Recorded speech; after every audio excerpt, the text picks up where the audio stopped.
Саламатсызбы байке? Саламатсыз. Жогоруда абдан сонун оюн көрсөттүңүз. Канча жылдан бери ушул көкбөрү оюнун ойноп жүрөсүз? Биз былтыр Кудай бурса жазга чыкса 1,5 жыл болот. Былтыр ушу балдардын башы биригип чыгармачылыкка тиешеси бар бардык ырчы чорчу, акын, манасчы, алпарчу жигиттер биригип каскадерлор Кыргызстандын 7 дубанынан атка кызыккан, атты жакшы көргөн балдар биригип. Анан ат минип эле жүргөнбүз, бирок улак ойногон эмес болчубуз. Анан бунун өзүн бир тарта турган бир күчү бар экен. Эми Негизи бала кезиңизде деле чаап жүрсөз керек эле. Мен кыйраткан эмесмин, бирок ат сөзсүз үйдө ат болчу. Атам ат алып берип үйдө мындай арка эркеге ат минип эле жүргөн баламын. Бирок байгеге чапкан балдар сыяктуу эмес. Кызыгуу бар болчу. Улакты болсо ушул жерде балдардын шылтоосу менен ойноп атам, мага аябай жагат. Эми бир аз опыт алдуураак оюн, бирок ошентсе да ушу жума сайын ушу 3-чү күндү күтөбүз да чыдамсыздыктан. Жаракат алып калган учурларыңыз болду беле? Бир аз уурулат, колу турулат. Атайым ол тизелерим төмпөйүп турбайбы? Мунун ичинде бардыгында коргоочу. Баягы защитник деп коет, ошолорубуз бар. Өтүк кийбесең, бир аттар кээде уруп койгон учур бар азыраак. Негизи эле мен маданият кызматкерлерин мындай ак кол деп эсептешилем да. Убакыттардан кем калбай эле ойнойт окшойсуздар. Эми баары эле ошентип ойлойт, чыгармачылык иштер бир аз назигирээк болот деп. Жумуш жумушта, үйдөгүдөй, оюндагыдай аракет кылабыз. Эми үйдө атабыз, балабыз дегендей. Бул жака келгенде дос жора жолдоштор менен. Анан баягы семичке экпейт чымчыктан корккон дейт го. Ошосуңар эми корккон киши ойнобойт. Анан биз Эл жүрөктүктү талап кылат, бул оюн. Аттын үстүндө өзүңдү кармашың керек. Бир аз какыс болуп кетет. Аттын үстүндө жүргөндө эми бүт жигиттер бул жерде кичине эмоционалдуураак оюн да. Кээде бири-бирибизге кыйкырып алабыз. Кадимкидей оюндун үстүндө. Анан агайыны деген бирок жакшы нерсе бар. Эми маданияттын балдары болгондон кийин бири-бирибизден кечирим сурап, сизиң биздин агайыны, сый урмат деген аябай жакшы. Биздин ушундай бир ортобуз бар. Оюн бүткөндөн кийин кечке маал барып, баягы шерне сыяктуу улак алам деген кийинки жигиттерге кезеги менен улакты беребиз. Ал киши барып чайын берет, батасын беребиз, ушул жерде курдагын жеп. Анан бакылдап алып айтор улак күнү эртең менен ушул 10дон түнкү 11ге чейин бизге үйдөгүлөр да тийбейт, биз өзүбүз да үйгө шашпайбыз. Негизи эле бул көкбөрү оюну азартташат да. Бир ойносоң кайра эле ойногуң келе берет депчи. Сизде кандай? Ошондой эле. Мен өзүмдө бул атыма чейин ат бар болчу, ал жоргат эле. Анан улактын да өзүнүн бир оюн аттары болот экен да. Аламандык өзүнчө, анан 5-5ке өзүнчө биз бул жерде казанга ойнойбуз. Ошон үчүн ошого ылайык деп мен бул ат мына 2-жыл баратат. Ортого турат. Ушул атты атайын өзүм ниет кылып. Мал деле адам мүнөзүнө окшош болот, бир мындай жылдызы келишүү деген болот да. Экөөбүздүн мындай мүнөзүбүз да окшош, кичине. Өтө аша чаап кетпейт. Өтө артта калбайт. Эл ортосу болуп жүрөбүз. Жакшы. Жантан бери байкап турам да, атка аябай аяр мамиле жасайт экенсиз, Эми атты деген билбейм, жаныбарлардан ушул атты, андан кийин эле итти жакшы көрөм. Ат билбейм, эми кыргыз болгон үчүнбү айтор. Эң таза аты адамга берилген, атадан канаты деп биздин бабаларыбыз бекер айтпаса керек. Ошон үчүн улак чаппасам деле сөзсүз үйдө ат турчу. Анан бул оюнга аралашып калганыма эч өкүнбөйм. Үйдөгүлөр эми бир аз кыжалат болот, балабыз да. Улам чалып, амансыңбы деп атам чалып турат. Бул оюнду ойноп атканда деле кадимкидей бир мындай бир патриоттук бир сезимдер келсе керек сизге, чыгармачылык эргүүлөр, аны менен кошо. Эми оюндун үстүндө андай деле болбойт, убакыт деле тийбейт агачы. Анан бирок ошентсе да эми биз спортко деле көп убактыбыз болбой калат.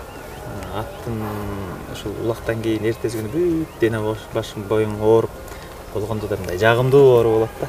Анан чыгармачылыкка деле аттын үстү баары дем берет болушу керек. Анын үстүнө ден соолукка да пайда болсо керек. Ден соолукка пайда биз. Кадимкидей бууңду чыгарып алып, бук чыгат, бири-бирибизге буркулдап, кыйкырабыз, тарт эле тарт, түрт эле түрт деп өзүңүздөр көргөндөй бакылдашабыз. Балдардын ортосунда улуу урмат кичи үгүзат деген ынтымак да бар.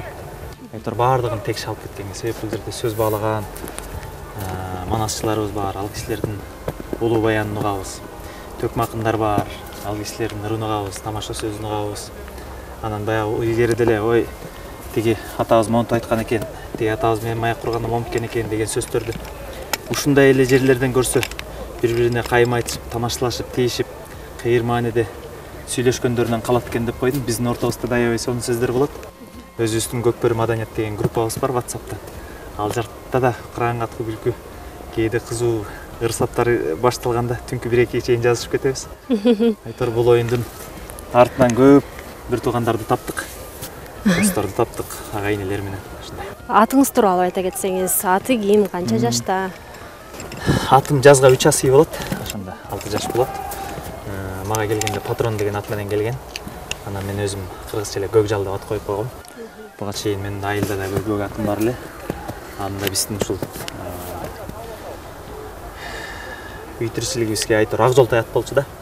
Ошол атыман ниет кылып, бул да ошондой ак жолтой болсун деп Көкжал деп ат койдум. Кыргызча эле. Породасы кандай? Бунун атасы баягы чоң ынтымактуулукта чалып жүргөн Острой деген ат менен жүргөн атасы ошол айгыр. Энеси Россиядан келген экен. Ошондой. Түбү барып ошол Россияга такалат да. Бул жакта энесин мен жакшы билбейт экен, бул жерде мен алып берген инелерим билет. Анысын деле жакшы сурап туруп, бул киши менин жылдызым келишкенден кийин анысын сураштырбаптырмын деле.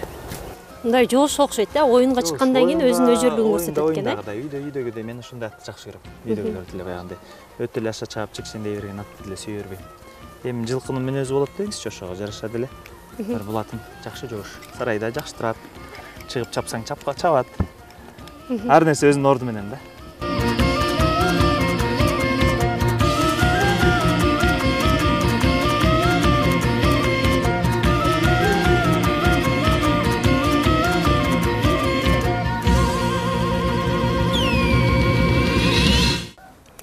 Урматтуу телекөрүүчүлөр, жогоруда Чыңгыз Мырзаевдин Көкжал аттуу аргымагы менен таанышып кеттиңиздер. Эмки кезек Өктөн байкеде. Өктөн байке, саламатсызбы? Кандайсыңар? Оюн аябай кызуу жүрүп атат го, Оюн аябай кызуу жүрүп, азыр экинчи тайм уже бүтөйүн деп калган кези. Мен ордума азыр заменщигим кирди. Мен чыктым. Сезимдер кандай? Оюндун жүрүшү тууралуу айта кетсеңиз. Оюндун жүрүшү негизи эле бул Көкбөрү ар бир кыргыз жигитинин канына сиңген оюн окшойт деп калдым. Мындай жөн эле жүрүп, анан атка мингенде, оюнга киргенде резко эле башкача болуп кетесиң да, мындай. Эки эсе мындай күчүң ашып кеткендей болуп элечи. Мындай бир жериң ооруп калса деле билмей мындай кете берет. Анан сезимдер ошондой да. Азыр жаңы эле булактан чыктык. Аттар кагылды, урулду, бирок ошол кезде мындай билмейт да, эчтеке чыгып алып, анан кичине аксап эме болгонсуйт.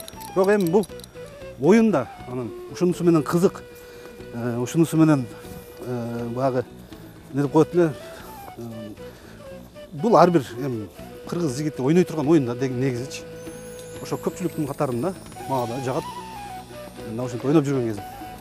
Оюнга киргенде бири-бириңерге болгон атаандаштык да болсо керек, Сөзсүз, албетте, бул эми эки командага бөлүнүп алып, баары эле маданият кызматкерлери кадимкидей эле баягы биздин жогорку лигада, биринчи лигада ойноп жүргөн балдардай эле эки команда болуп алып катуу эле ойнойбуз, чабышабыз, кээде сөгүшүп кетебиз. Оюн учурунда ар нерсе болуп кетет. Бирок эми бул оюн да эми кадимкидей эле андай ойнобосоң болбойт. Алдыда сорундарыбыз бар, приздерибиз бар, ошолорго кичине болсо дагы мындай салышабыз да, атаандашып, чыныгы атаандаш жүргүзөбүз. Негизи эле ошо ырчы, аранжировщик болбогондо балким улакчы болмоксуз сиз. Эми балким мен ушул музыкага кызыкканга чейин эле негизи ошо атка минген жагып, ошо ат минип алып туруп, кой кайтарып, уй кайтарып жүргөм да. Анан эми ал ошондой бир мындай моокумум канбай калган окшойт, ушу атка бир ат чапканга, ат мингенге. Азыр эми бош учурда баягы музыка менен алектенип, анан бир жумада бир жолу атайын бир күнүбүздү бошотуп туруп, бош учурда келип алып, ушу ат минип Көкбөрү менен алектенебиз. Негизи эле бул ат жаатындагы жанагы ырлар аз эмеспи биздечи? Анан ушу ат жөнүндө балким улак, Көкбөрү оюну жөнүндө ыр чыгарайын деген, ыр жаздырайын деген ойлоруңуз барбы? Негизи азыр былтыртан бери ойлонуп жүргөн план ушул. улак жөнүндө, көкбөрү жөнүндө, ушул жылкы баласы жөнүндө бир жакшы ыр жазып коеюн деген ойлорум бар. Анан биздин Кыргызстандын баягы жогорку лигада ойногон командалардан заказдар да бар, сунуштар да бар. Мисалы үчүн именной ушу биздин командага арнап туруп ыр жазып бергиле деп, анан алар менен дагы биякта көкбөрү чабып жүрүп көрүшүп калабыз. Анан кээде жакшы эле тааныш болуп калды, агайыны болуп калып, анын учурларыбыз уже болуп баштады. Ошол ырларды бир ат жөнүндө, көкбөрү жөнүндө дагы бир жакшы ыр жазып коем деп ойлоп жүрөм азыр. Пландар бар, Буюрса. Бул атыңыз тууралуу айта кетиңиз. Бул аты Буудан. Буудан деген атты биякта командада биздин аксакал байкелер бар. Ошолор менен кеңешип туруп атын Буудан деп койгонбуз жаңы келгенде. Эмнени түшүндүрөт Буудан? Буудан деген бул 6 ай бою чуркаганда чарчабаган ошол Манастын бир эр жүрөк жигиттердин биринин аты болгон экен да. Анан ошол жактан алып койдук, эми кыргызча ат болсун деп. Болбосо биз деле Америкадан бир орустардын аттарын алып туруп койсок болмок. Азыр көпчүлүк эле ошол чет элдин аттарын коюп калышпадыбы? Жашы 4 жашта. Жаңасы деп коет. Эми быйыл чабылып баштады, жакшы. Породасын айта кетсеңиз. Бул породасы кадимки эле өзүбүздүн Кыргыздын Карабайыр деген породасы менен анан Донский породанын аргындашылган породасынан экен. Мен өзүм буну 2 жашында алгам. Азыр 4 жашта, 2 жылдан бери багам, экөөбүз бири-бирибиз менен уже тил табышып, бири-бирибизге көнүшүп, үйрөнүшүп калдык. Эгер сыр болбосо канча сомго сатып алдыңыз эле? 2 жашында бир $2000 сатып алдым болуш керек. Эми ал кезде доллардын курсу кандай эле? Билбейм, бирок ошо $2000 тегереги болчу. Бул атыңыз чабуулчу кызматын аткарат экен, Бул негизи чабуулчу кызматты аткарат. Бирок кээде баягы орусча айтканда защита деп коет. Анын эле кызматын аткарып кала берет. Коргоочу кызматын аткарат, Коргоочу. Эми биякта мисалы үчүн командада 4 бала кирет оюнга. Анан кимиси чарчап калса, биз заменге киребиз да. Анан ал чыккан бала чабуулчу же коргоочу ошонун ролун аткарыш керек болуп калат. 2 функцияны аткарат. Бирок бир эмени функцияны аткарбайт бул. Ортодо жекеме-жекеге чыкпайт. Ошого чыкпайт экен. Жекеме-жекеге гана чыкпайт, анан чабуулчу менен коргоочу кызматты аткара берет. Мисалы, сиздердин командаңыздарда да жеке эле бул азыр оюн жүрүп жатпайбы? Кимде мыкты ойнойт деп эсептейсиз? Биз өзү негизи түптөлгөнүбүзгө бир 2 жыл боло элек да. Бирок жакындап калды. Башында аябай эле мындай слабый элек. Жөн гана ат минген эле билчүбүз да. Анан көпбөрүнүн тактикаларын, анча-мынча оюн эрежелерин билчү эмеспиз. Ошолорду өздөштүрдүк. 2 жылга жакын убакыттын ичинде. Анан кандай кылып улакты басыш керек, анан кандай кылганда туура болот, ошолорду өздөштүрүп, азыр балдар бир топ эле өстү. Бир топ өстү, анан азыр мыкты оюнчулардын ичинде, мыкты оюнчу катары бизде балдар көп, аябай эле. Чыңгыз Мырзаев ошол жакшы ойнойт азыр. Алы Туткучев деген биздин передовой оюнчубуз, мындай айтканда эң жакшы мыкты оюнчуларыбыздын сап башында турат. Замир Баялиев деген биздин Манас чагабыз бар. Жакшы ойнойт ал дагы. Негизи көп Рустам Сагыналиев бар, Токтобой Гасаналиев деген агабыз бар. Бул атыңыздын кыял жоруктары башкача экен, бир орунда тура албай ушундай бир ойноп турат экен. Бул ат кичине эркерээк. Кээде эркелеп кетет мени көргөндө. Анан ушу башка биздин команданын балдары баары тааныйт, билет бул аттын кыял жоругун, жакындабайт эч ким. Анан чуркаганы жакшы, тоскондору жакшы. Бирок эң негизгиси теппейт, тиштебейт. Эми монтип кичине эмерек резвыйраак деп коет, мындай айтканда. Кандай десем бир. Бирок бул адамдардын сөзү менен айтканда жеңил ойлуураак дегендей. Бирок ушундай мүнөзү өзүңүзгө жакса керек. Жат. Түшүнүп турганы. Негизи ат жакшы болсо, мындай жаман эле улакчыны жакшы улакчылык көрсөтүп коет да.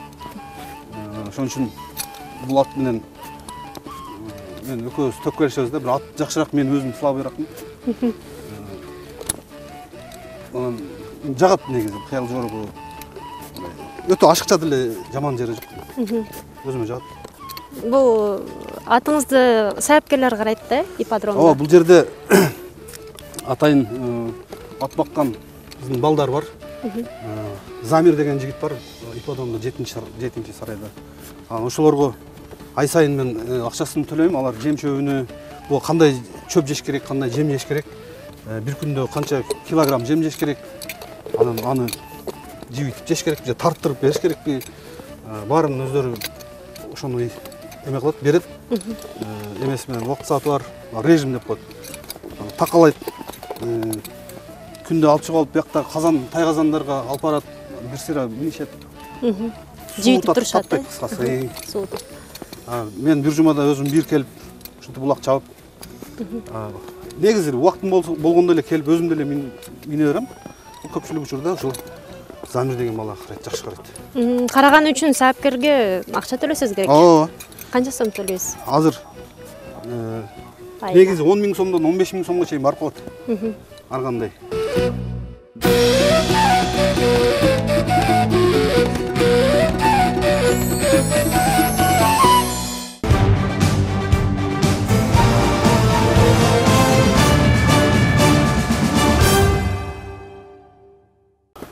Кыш менен Кудай буйрса улак чабабыз. Көпчүлүгү үйдөгүлөр деле айтып калат. Кышында какта улак. Эми Тескерисинче кышында ойногон бир сонун болсо керек. Негизи улак атка да жакшы, адамда тердебейт дегендей. Чарчабайсың. Жакшы. Буйрса улагыбыз башталганына быйыл 2 жылдын жүзү болуп калды го дейм. Балдар өсүп, кадимкидей эле оюндары да мурдагыдан башкача болуп калды да. Жакшы. Өзүңүз дагы такшалып калсаңыз керек, кыйла. Ооба. Өзүм мен бала кезде ат мингем, анан бирок улак деле чапчы эмесмин. Бияка келип достор менен алаксып, анан ушу ат минип чыгармачыл чөйрөдө биздин максатыбыз эме болчу, 7 дубандын чыгармачыл адамдардын башын бириктирип ушундай бир чоң оюн өткөрсөк, тамаша кылсакпы деген үмүттөрүбүз бар. Таластык бир туугандар чакырганбыз биз конокко, оюн болуп, анан кайра бизди алар конокко чакырышып барып келдик. Буюрса быйыл дагы ошону дагы аткарсакпы деп өздөрүнчө пландап атышыптыр. Биз даярбыз, барганга дагы, чакырганга да даярбыз. Ошол меймандоспуз да, чыгармачыл адамдардын арасында. Жакшы болот бул, ынтымакташып, алар да келип, биз да барып, буюрса 7 дуан ынтымагы деп коет, мына сарайда агаларыбыз бар. Алар менен да чаап турабыз. Кудай буйрса алар улак чаап жүргөн, кадимкидей такшалып калышкан. Бирок былтыркы оюнубузда негедир жеңип алганбыз да ошол кишилерди. Анан кичине намыстанып калышкан окшойт. Быйыл дагы ойнойбуз, беттешебиз деп аракет кылып атыптыр. Биз да ошо 2 иштен 1 иш даярдык. Ушундай кээде тамашалап калабыз. Жантип чоң улакчылар менен көлгө барып чаап калсакпы деп отуруп, улак бүткөндөн кийин отуруп курдакын жейбиз да ошондо тамашалап калабыз. Бүгүнкү оюнда тайгазанга улак таштай алдыңызбы? Таштадым. Канчаны таштай алдыңыз? Бирди таштадым. Чамага жараша. Сезимдер кандай болду? Жакшы. Ар бир улакка келгенде ушу максатты ушу тайгазанга улак ыргыткан, улак түшүп атса ошонун бир рахаты да. Улак түшүп баратканын карап ыргытып атып кулап кеткен учурлар болот. Ошондо да ошо улак түшүп кетиш керек да. Сен куласаң кула, мейли ушу улак ошакка түшүш керек да тайгазанга. Ошол жакшы, бүгүн да жакшы оюн болуп атат. Баягы улак ойноп атканда эч бир нерсени көрбөй да калат окшойсуң, ошо оюнга кызуу кирип кетти. Ооба. Баягы ооруган жериңди да унутуп каласың. Аттын үстүндө эми ат болгондон кийин ары бери урунабыз, коюшуп кетебиз. Коюп кеткенде жиниң келет. Анан базылгандан кийин кайра бирибизден кечирим сурап, менен кетип калды. Эч нерсе болбойт эми. Кээ биринде тамашалап калышат. Атым башын тарта албай калып, сени коюп кетпедимби деп калышат да. Эң жакшы бул варианты да, шылтоонун атым жакшы, башын тарта албай койдум дейт. Анан болуп коюп эле жатып калабыз. Бирок жакшы бөөдө кырсыктан тышкары. Демек бул көкбөрү оюну силерди жакындатыптыр да, мурдагыдан дагы. Бул башыңарды бириктирип. 7 дубандын балдарыбыз ар тараптан, Оштон, Таластан, Нарындан баарыбыз бир тууганчылыгыбызды көрсөтүп, кээде интернетке салып калабыз. Кээде тамашалашып, ар кандай комментарийлер келип калат. Эми жөн эле койсоңор болбойт. Кемсилер ыр чыгармачыл адам болгондон кийин ырда эле жүрбөйсүңөр деп. Анан ырды дагы ырдаш керек, атты дагы миниш керек. Ат адамдын канаты демекчи. Үйдө ат турган жакшы да негизи. Мисалы көп эле ырчыларды байкап калабыз, футбол ойноп жүргөнчө. Силер улак, көкбөрү ойнойт турбайсыздар, Biz улак ойнойбуз, футболду да ойнойбуз, футболду уюштуруп турабыз.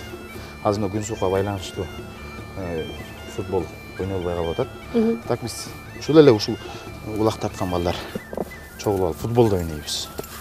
Бирок футболго караганда бул көкбөрү оюнунун ойну алдагайда кыйын дагы болсо керек, кымбат дагы болсо керек, Сөзсүз түрдө, сөзсүз түрдө. Ар бир аттын кыялы бар. Ошо аттын улакка түшөрүнүн астында кадимкидей эле ат менен сүйлөшүп, мен аман эсен эми, кулатпай, жакшы оюн көрсөтүп бер деп эметип калабыз. Оюндун алдында сүйлөшөбүзбү кадимкидей? Кадимкидей эле сүйлөшөбүз. Сен эми кулаба, мүдүрүлбө, мени кулатпа үстүмөн деп. Уят кыла көрбө деп, Уят кыла көрбө дейбиз. Ошентип киребиз улакка. Жакшы буюрса, бул дагы өзүнчө бир талант да. Азыр анча-мынча көчөдө балдарды көрүп, жанагы тамашалап коет го. Балконовский деп коет го. Ошондой биз деле айылдан келгенбиз. Бул жерде деле балконовский балдар бар бизде деле. Бирок ат минип, кадимкидей биз менен кошо улакталашып, көнүп алышты. Адам болгондон кийин, кыргыз болгондон кийин атка мингенди сөзсүз билиш керек. Үйдө ат туруш керек. Ат адамдын канаты дейт. Ат үйдө турса, бөөдө кырсыктан дагы көп сактайт экен. Ошо ат жумасына келип бир жолу чабабыз, бирок кээде келип жумасына 2-3 жолу минип турабыз. Ат минген өзүнчө дагы бир башкача рахат. Анан достор менен чогулуп алып келип, ушул жерде айланып, ипподромдо сүйлөшөбүз. Бир чер жазабыз, кыйкырып, өкүрүп ырдайбыз, мыякта иши кылып. Ат мененбиз да. Жакшы. Чыгармачылыкты да таштаган жокпуз. Дагы иштеп атабыз. Бирок бул ашып кетсе бир 4-5 саат убактыбыз кетет. Өзүбүзгө дагы жакшы, ден соолугубузга дагы жакшы экен. Телефон чукулап отургандан көрө кадимкидей 5-6 саат телефон чукулабайбыз. Чыргал. Эмнеде чарчап, бышылдап, биринин бетине ылай чапталып калса, аны карап күлөбүз. Шыгылып. Кан жүгүрөт, кан жүгүрөт. Атыңыз тууралуу кыскача маалымат берип кетсеңиз. Бул ат инимдин аты, азыр менин атымды чаап жүрүшөт. Экөөбүз салмак чабабыз. Ат бул аттын ролу ушу тайгазанга улак салыш керек. Коргоочу дагы болуп чабабыз муну. Алдыга дагы чабабыз. Турганын карабайсыңар мына. Азыр бир жарым саат болуп калды. Улакка түшүп элек. Неге түшүрбөй атасың деп мага бул эмедем белги бере баштады. Эртерээк чаппайсыңар мени. Денем чийрип атат деп. Оозу бир аз катуураак окшойт да, оюн оозун тартып берип канаттай кетиптир. Башы кичине катуураак. Ошону сен ошону байкап койдуң да. Оозу кичине катуураак. Анан буга жиниң келгенде тартасың да. Токтобойт. Мен айтып бердим да. Башын тарта албай калып коюп кеттим дегендей болуп. Анан башы катуураак. Бирок ошого карабай чабабыз. Эми ат болгондон кийин булар деле камчылайбыз. Байкуштарды сабайбыз. Кайра чыгып алып жалгырайбыз. Кечирип койчу дейбиз. Эле жок, тагдыр ушундай. Ошол буюрса жакшы оюнубуз, жакшы болуп атат. Абдан жакшы.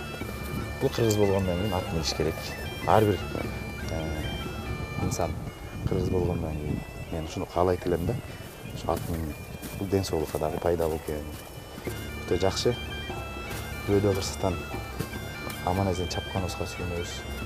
Кечинде барып фурдагын жейбиз. Анын өзүнчө бир анын рахаты башкача. Ушул улакты жанчылап, тебелейт, тартабыз, ыргытабыз, анан кечинде барып анан жейбиз.